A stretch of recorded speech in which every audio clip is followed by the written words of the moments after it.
Hello， 大家好，推荐大家一定要试一试这个巴西奶酪球，它的做法真的超级无敌的简单，还特别的好吃。它的做法基本上就是跟泡芙和麻薯挺像的，但是比这两样做起来又简单多了。基本上就是材料混合均匀，然后烤熟就可以了，真的是零失败的小零食。它的口感跟麻薯是有点像的，尤其是刚出炉的时候，外皮特别的酥脆，里边是又软糯又 Q 弹，但是它是咸口的，吃起来是咸香的。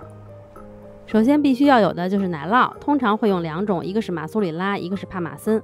马苏里拉你可以用干酪，也可以用这种新鲜的。因为我要做玛格丽特披萨，所以买了新鲜的。帕玛森我家里没有，但是有这个乐和的干酪，所以就用了一块。我感觉乐和的这个有机干酪还挺好吃的。奶酪的选择不是固定的，你可以家里有什么用什么，或者你喜欢什么用什么，不一定非要用这两种。先把两种奶酪磨碎。磨碎以后放在一旁备用。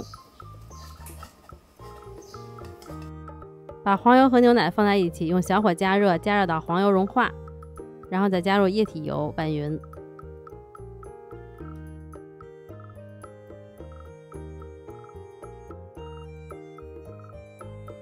再继续加热，加热到它快要沸腾了就可以离火了。然后马上趁热给它倒在木薯粉里。木薯粉里提前先放入盐，给它们混合均匀，快速搅拌均匀。其实这个奶酪球呢是有两种做法的，一个是这种烫面法，还有一个就是可以所有材料直接放在搅拌杯里给它搅拌的就可以了。拌好以后有点油水分离没关系的，然后再分次加入常温的蛋液，都拌好以后就不会这样了。两种做法对比来说，还是烫面法会更好一点，它内部组织吃起来会更松软 Q 弹。拌匀以后就把奶酪都加进去，然后再拌匀就完成了，是不是很简单？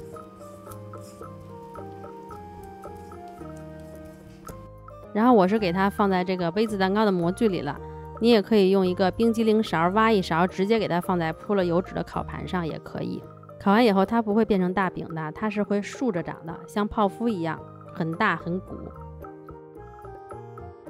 放烤箱中层上下火200度烤25分钟左右。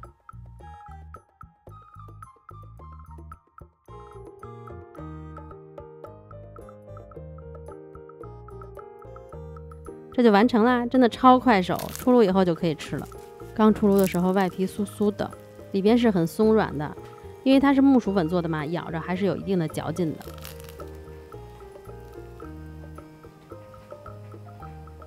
这个奶酪球我觉得它刚出炉的时候是最好吃的，因为这个时候吃，你们听。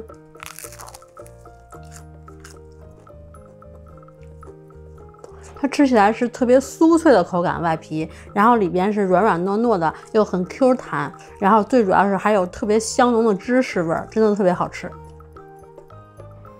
切面的组织也很漂亮，看特别的软。我在网络上还看到巴西有的店把它一分为二，拿它当汉堡胚做汉堡吃，你们也可以试一试。那今天就到这里啦，如果大家喜欢我的视频，就赏个赞吧，我请你们云吃巴西奶酪球。